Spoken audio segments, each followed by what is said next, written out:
আমাদের বাসায় গরুর মাংস বা মুরগির মাংস ভুনা করে যেমন রান্না হয় সেরকম মাঝে মাঝে সবজির সাথেও রান্না করা হয়।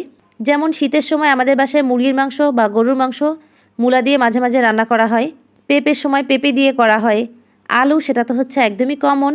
আর এছাড়া যেমন চাল কুমড়া এটা দিয়েও মাঝে মাঝে রান্না করে, লাউ দিয়ে রান্না করে। আজকে আমি পেঁপে দিয়ে রান্না করব মুরগির মাংসগুলোকে। আর পেঁপে দিয়ে এমনিতেও মুরগির মাংস খেতে আমার কেন জানি ভালো লাগে, কারণ আমার মনে হয় পেঁপে সবজি চিংড়ি মাছ দিয়ে রান্না করলে যতটা বেশি মজা লাগে তার থেকে বেশি মজা হয় মাংসের মধ্যে খেতে। ছোটোবেলায় যখন হচ্ছে আমাদের বাসায় প্রেসার কুকার ছিল না, ওই সময় আসলে আমি আমাদের বাড়িতে কারোই দেখিনি প্রেসার কুকার ছিল। এখন তো সবার বাসায় প্রেসার কুকার, রাইস কুকার এগুলো একদম কমন হয়ে গিয়েছে। মানুষ মাংস রান্না করে প্রেসার কুকারের মধ্যে, রাইস কুকারের মধ্যে। রান্নাবান্না একদম সহজ করে ফেলেছে মানুষ। আর যখন প্রেসার কুকার ছিল না ওই সময়ের যে কথাটা আমি বলতে চেয়েছিলাম, আসলে ওই সময় দেখতাম আম্মু, দাদু বা আমার মা, চাচি যারাই আছে আশেপাশে সবাই যখন গরুর মাংস রান্না করতো তখন গাছ থেকে পেঁপে এনে সেটা থেকে 1-2 পিস পেঁপে মাংসের মধ্যে দিয়ে দিত, যাতে গরুর মাংসটা খুব তাড়াতাড়ি সিদ্ধ হয়। কিন্তু এখন হচ্ছে আর এগুলো করা লাগে না, সবাই প্রেসার কুকারেই রান্না করে বেশিরভাগ সময়, সময় বাঁচানোর জন্য, গ্যাস বাঁচানোর জন্য। গ্রামের বাড়িতেও এখন দেখি বেশিরভাগ সময় প্রেসার কুকারে রান্না হয়।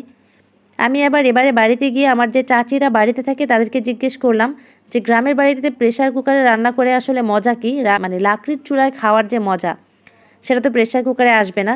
তো তারা সবাই বলে যে প্রেসার কুকারে রান্না করলে তাড়াতাড়ি হয়। ঢাকা শহর যারা থাকে তাদের কথা ভিন্ন, কারণ অনেকের বাসায় সিলিন্ডার গ্যাস, আবার অনেকে আছে লাইনের গ্যাস থাকে না সব সময়, সেজন্যও রান্না করে, আলাদা কথা। কিন্তু যারা বাড়িতে থাকে তারা হচ্ছে এই যে স্বাদ সেটাই এখন ভুলে গিয়েছে, মাটির চুলার স্বাদ। সেখানেও সবার গ্যাসের চুলা। ইভেন আমি এটাও দেখেছি আমাদের বাড়িতে অনেকের বাসায় ইন্ডাকশন চুলাও আছে, তারা আবার রাইস কুকারেও রান্না করে। আসলে মানুষের জীবন এখন আর গ্রাম আর শহর নেই, সব জায়গাতেই সমান, সবাই এখন আধুনিক জীবনযাপন করতেই পছন্দ করে।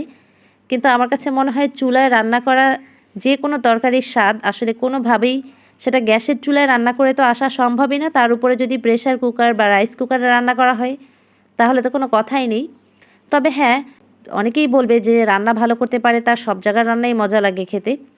সেটা যেমন ঠিক, সেরকম মাটির চুলার রান্নাটাও যে মজা এটাও অস্বীকার করার কোনো সুযোগ নেই।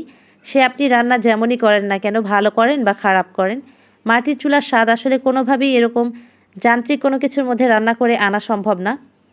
বাড়িতে যখন আমরা থাকতাম তখন তখন আমি খেয়াল করে দেখেছি যে তরকারিতে যে স্বাদ পাওয়া যেত এখন তরকারিতে সেই স্বাদ পাওয়া যায় না। আমার কাছে তার দুটো কারণ, একটা হচ্ছে এখন এখানকার সবজিগুলো অত বেশি তরতাজা না, আর দ্বিতীয়ত গ্যাসের চুলায় রান্না করা হয়। আমাদের বাসায় এরকম সিলিন্ডার গ্যাসের কারণে প্রেসার কুকারেই বেশিরভাগ সময় রান্না করা হয়।